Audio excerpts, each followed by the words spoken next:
నమస్తే, welcome to top 10 news కి స్వాగతం. అజారుద్దీన్ కి అందలం, షబ్బీర్ కి షాక్. ఆ రోజు కామారెడ్డిలో షబ్బీర్ అలీ తప్పుకొని రేవంత్ రెడ్డికి సహకరించాడు. కానీ ఈ రోజు రేవంత్ రెడ్డి షబ్బీర్ అలీకి ఇచ్చిన రిటర్న్ గిఫ్ట్ ఏంటో తెలుసా? షబ్బీర్ అలీని కాదని ఈ రోజు అజారుద్దీన్ కి మంత్రి పదవి ఇచ్చింది. పోనీ ఆ రోజు రేవంత్ అక్కడ పోటీ చేసి గెలిచింది ఏమన్నా ఉందా అంటే అది లేదు. మొత్తం మీద 2004 నుండి కాంగ్రెస్ పార్టీలో పనిచేస్తున్న షబ్బీర్ అలీని పక్కన పెట్టి 2009లో కాంగ్రెస్ పార్టీలో జాయిన్ అయిన అజారుద్దీన్కి ఇవ్వడం కొంత బాధాకరమైనటువంటి అంశం. దీన్ని బట్టి చెప్పొచ్చు పార్టీలో రేవంత్ సీనియర్స్కి ఇచ్చేటటువంటి విలువ ఎంత అనేది. అటు టికెట్ వదులుకొని ఇటు మంత్రి పదవి వదులుకొని అన్యాయమైన షబ్బీర్ అలీ తర్వాత ఏం చేయబోతున్నారో, ఎలా స్పందించబోతున్నారో చూడాలి. మరి కాంగ్రెస్ పార్టీలో మైనార్టీ ఓట్లకు గాలం వేసిన కాంగ్రెస్ పార్టీ 2 ఏళ్లుగా గుర్తుకురాని మైనారిటీ కోట మంత్రి పదవి సరిగ్గా జూబ్లీహిల్స్ ఉప ఎన్నికకు ముందే గుర్తుకొచ్చింది రేవంత్ రెడ్డికి. ఎందుకంటే జూబ్లీహిల్స్లో దాదాపు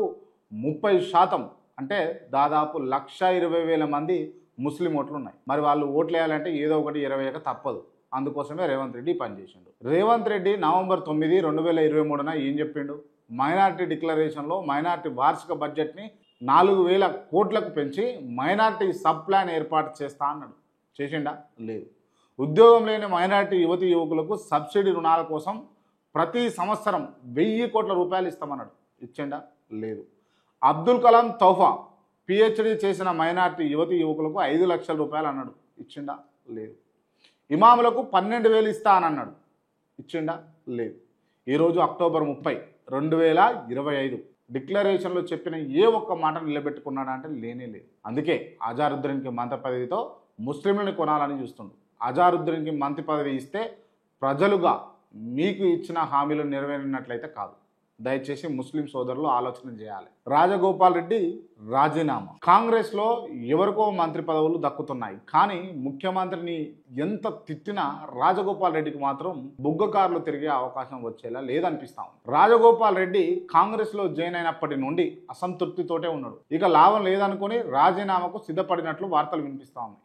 దాంతో రేవంత్ రెడ్డి భయపడ్డాడో ఏమో కానీ అజారుద్దీన్తో పాటు ఒక రెడ్డి కూడా ప్రమాణ స్వీకారం చేయబోతున్నారు అనే ఊహాగానాలు కూడా వినిపిస్తూ ఉన్నాయి. మరి ఆ రెడ్డి రాజగోపాల్ రెడ్డేనా లేక ఇంకెవరైనా రెడ్డా అని అనేది వేచి చూడాల్సినటువంటి అంశం. చూద్దాం ఏం జరుగుతుందో. భగవద్గీతపై సంచలన వ్యాఖ్యలు, స్పందించని Sanatani. I am an unapologetic Sanatani Hindu.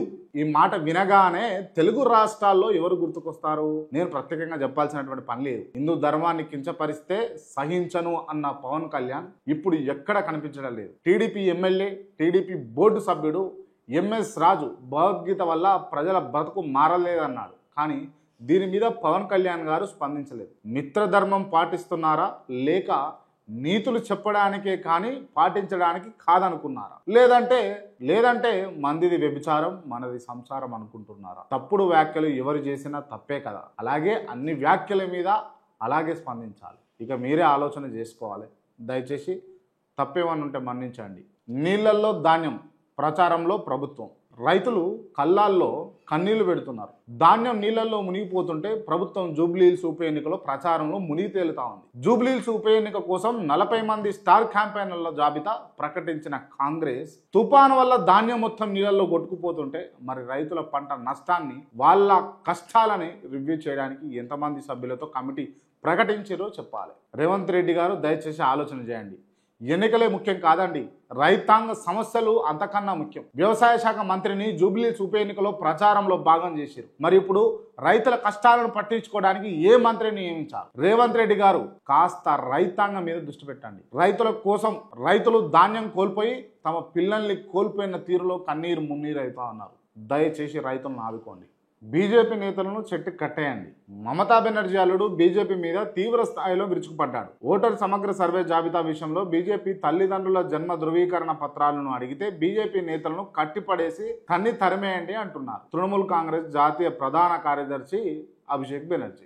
EC సృష్టించిన తీవ్ర పరిణామాల వల్ల ప్రదీప్ అనే వ్యక్తి సూసైడ్ చేసుకునే పరిస్థితులకు దారితీసింది. అయితే ఇందులో భాగంగా బీజేపీ నేతలు ఎవరైనా తాత తల్లిదండ్రులు అంటూ డ్రెస్సులు అడిగితే తిరిగి బీజేపీ నేతల తాతల తల్లిదండ్రుల అడ్రస్కు అడగమని అభిషేక్ బెనర్జీ అంటున్నాడు. వాళ్ళ పత్రాలను చూపే వరకు వదిలిపెట్టొద్దు అంటుండు. కాబట్టి బీజేపీ నేతలు ఆలోచించుకోవాలి. ఇలాంటి నిర్ణయాల మీద అందరి ఆమోదం ముఖ్యమని చెప్పేసి మంత్రివర్గ విస్తరణకు అనుమతి ఇవ్వద్దు. ఉప ఎన్నికల సమయంలో మోడల్ కోడ్ ఆఫ్ కండక్ట్ ఉన్న సమయంలో సినీ కార్మికుల మీద సభ నిర్వహించడం, వారికి హామీలు ఇవ్వడం కరెక్ట్ కానే కాదు. దీని మీద ఎన్నికల సంఘం చర్యలు తీసుకోవాల్సినటువంటి అవసరం అయితే ఉంటుంది. ఉప ఎన్నికలు పెట్టుకొని హామీలు ఎలా ఇస్తారు? ఎన్నికల కోడ్ ఉంది కదా, దాన్ని ఉల్లంఘించడం కరెక్టేనా? ఇది రేవంత్ రెడ్డికి తెలియాలి. ఇంతసేపు మభ్యపెట్టే ప్రయత్నమే తప్ప ఎన్నికల మార్గదర్శకాలకు రేవంత్ రెడ్డి విలువ ఇయ్యడాయిగా. ఈ ఉప ఎన్నిక సమయంలో మంత్రివర్గ విస్తరణ ఎలా చేస్తారు? ఇది ఓట్లను ప్రభావితం చేయదా? మోడల్ కోడ్ ఆఫ్ కండక్ట్ కి ఇది వ్యతిరేకం కాదా? ప్రజలు అన్ని చూస్తున్నారు, గమనిస్తున్నారు. ప్రజల అవసరాలు తీర్చమంటే ఎన్నికల కోడ్ గుర్తుకు వస్తుంది. మరి ఎన్నికల కోడ్ సమయంలో ఓటర్లను ఆకర్షించే ప్రయత్నాలు అయితే తప్పు కాదు. ఇది రేవంత్ రెడ్డి గారి సొంత ధర్మం.